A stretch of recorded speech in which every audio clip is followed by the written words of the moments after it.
information is secure. Yes, sir. Thank you I'll very double much. check. Mr. Moore. I yield back. Thank you, Mr. Chairman, and thank you, Director Patel, for being here. One of the things I wanted to touch on, and you mentioned in your comments, and I think this is just wonderful, is that one of the metrics you're looking at as you're moving these agents out into the field is opioid-related deaths. My state of West Virginia, we have the highest per capita opioid deaths in the entire country. It's unfortunately not even close. And as you're moving these agents out of Washington and out into the field, I believe you recently toured our CGIS building there in Clarksburg, West Virginia, which I think is a great facility, which is in my district.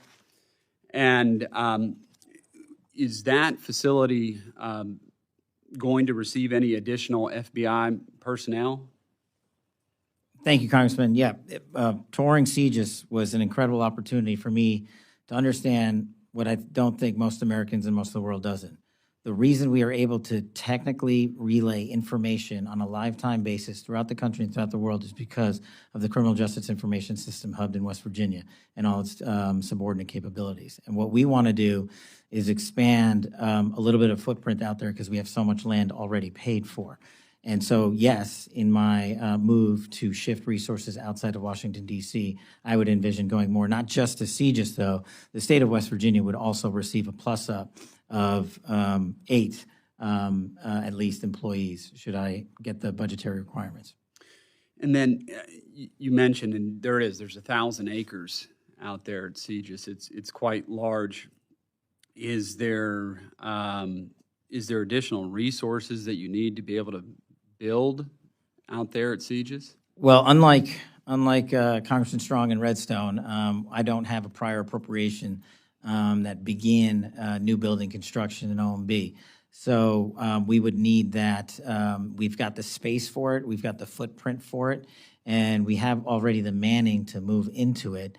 And what we have is aging systems that are aging out in Washington, D.C. and the NCR that either would have to be upgraded here at a monumental expense or moved right out to West Virginia. And you wouldn't know this off the top of your head, but perhaps you could come back to us what that number looks like in terms of being able to expand that footprint, what that appropriation would have to be for you to be able to expand the footprint out there in Clarksburg at CGIS. Sorry, I could get back to you on that in writing. Yeah, that would be great. So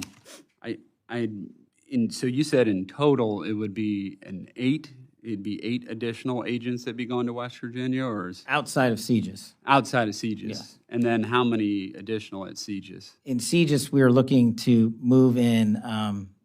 The problem is almost every seat in CGIS is filled. Oh, okay. So that's the issue we're running into because we've maxed out our spacing there. So to have a bigger footprint, we would just need new space. Okay. And Mr. Chairman, if it's appropriate, maybe perhaps we could engage in a conversation to identify, if appropriate, some additional resources to help Director Patel seat these individuals, since we don't have the space currently out at CGIS. We got the acreage, we got 1,000 acres out there, but we just don't have that. So maybe that's something you could follow up with the chairman.